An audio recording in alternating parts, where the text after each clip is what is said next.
अस्सलामु अलैकुम रहमतुल्लाहि बरकातुह। कुरान की ताकत का वाक्य सुना रही हूँ, गौर फरमाएं।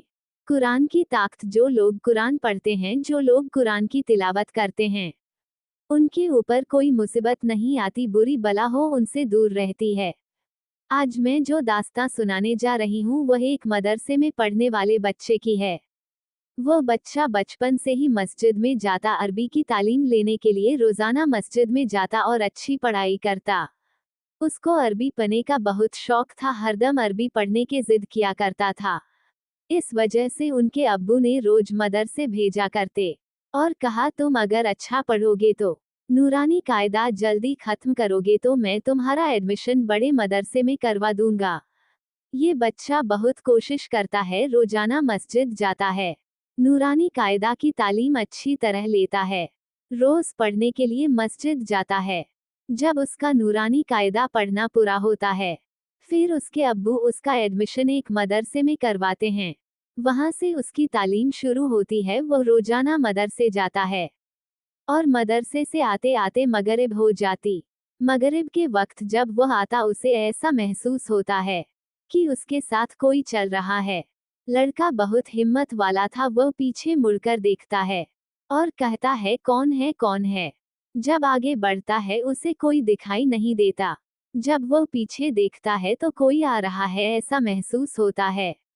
ऐसे ही रोजाना होने लगा। बच्चा कभी डरता कभी हिम्मत कर वैसे ही मदरसे जाता। ऐसे ही 11 साल का हो गया, उसने कुरान की तिलावत शुरू की। अब वो कुरान अच्छी तरह पढ़ रहा था, इसलिए रोजाना कुरान अपने साथ ले जाया करता है।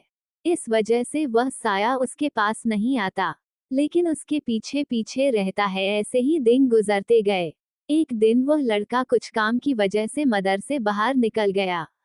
कुरान को मदरसे में ही रख कर वह घर की तरफ आता है। वह साया देखता है, उस लड़के के हाथ में कुरान नहीं है। वह साया उसका नाम लेकर आवाज देता है।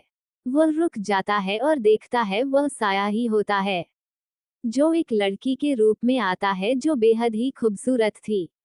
वह लड़का हाफिज एक कुरान बन गया था। इस वजह से वह लड़की है सोचकर आगे बढ़ता है। उसकी आवाज का जवाब नहीं देता, लेकिन वो साया जो लड़की के रूप में था, वो उसका पीछा करते हुए उसके घर तक आता है और कहता है, अरे मुझे पहचान नहीं अपने, मैं आपकी दोस्तों जो आपके साथ मस्जिद में पढ़ती थी। उसने सोचा और कहने लगा, नहीं मुझे कुछ याद नहीं। उस लड़की ने कहा, खैर छोड़ो, मुझे तो सब कुछ याद है। मैं तो तुम्हें हर वक्त देखा करती थी, मगर तुमसे बात करने की हिम्मत नहीं हुई। आज मौका मिला इसलिए बात कर रही हूँ। चलो कहीं बैठते हैं। उस लड़के ने कहा, नहीं मुझे मदरसे को वापस जाना है। वो लड़की कहती है, थोड़ी देर तो बैठो, कुछ बात करते हैं, फिर चले जाना। मगर लड़का बहुत ही नेक था और उसके गले में कुरान था। उसने कहा, नहीं मुझे मदरसे जाना है, मदरसे के बाद बात करूंगा। अच्छा अल्लाह हाफिज कहता है और चला जाता है। उस साए को ऐसा लगा कि मेरे हाथ आया मुना लगा। ये सोच वो साया कहने लगा, मैं इसे किसी भी तरह अपने काबू में कर लूंगा। लेकिन साया कुछ ना कर सका, क्योंकि उस लड़के के गले में कुरान होता था, हाथ में नहीं था। तो क्या हुआ, गले में तो था, इसलिए लाडके पर साया के बातों का असर नहीं हुआ। जब वो लड़का 7 साल का था, तब से ही उसके पीछे साया फिरता रहता, लेकिन उस लड़के का साया कुछ बिगाड़ ना पाया, ना ही उस लड़के को अपने काबू में कर ना पाया। देखो कुरान की ताकत, कुरान में कितनी ताकत है। जो कुरान पढ़ता है, जो कुरान की तिलावत करता है, जो कुरान को अपने साथ रखता है, उसके ऊपर कोई बुरा साया, कोई परेशानी, कोई मुसीबत नहीं आती। आई तो भी उसका कुछ नहीं बिगाड़ पाती, नहीं उसे काबू में कर पाती। हार कर आखिरी में चली ही जाती है। इसलिए हर वक्त कुरान की तिलावत किया करो, हर वक्त जबान पर कलमा पढ़ा करो, हर वक्त आयतल कुर्सी पढ़ा करो। दुनिया की पढ़ाई से अच्छे दिन की पढ़ाई है। चलो खैर, दुनिया की पढ़ाई तो पढ़नी ही चाहिए, मगर दिन की पढ़ाई मत छोड़ो। दीन है तो दुनिया है, दुनिया है तो आखिरत है, आखिरत है तो मौत है, मौत है तो कब्र का अजाब है। अगर कब्र के अजाब से बचना चाहते हैं, विस्मयादिबोधक चिन्ह, तो दिन की तालीम हासिल करना सीखो। दीन की तालीम हो तो कुरान की तिलावत करनी आसान होती है।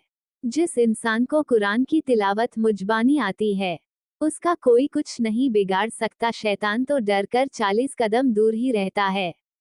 देखो कुरान की ताकत, इस ताकत को हर वक्त अपने साथ रखो। देखो फिर कोई आगे ना होगा, सिर्फ आप ही आगे होंगे। आपका ही नाम होगा, आपको सब मिलेगा, दौलत, शोहरत, इज्जत, ताकत। आपको मेरी बात कैसी लगी कमेंट में जरूर लिखना। मैं सही कह रही हूँ या गलत कमेंट करो। वीडियो अच्छी लगे तो लाइक करे, शेयर करे, सब्सक्राइब कीजिए। अगली वीडियो में मिलेंगे। शब्बा खैर।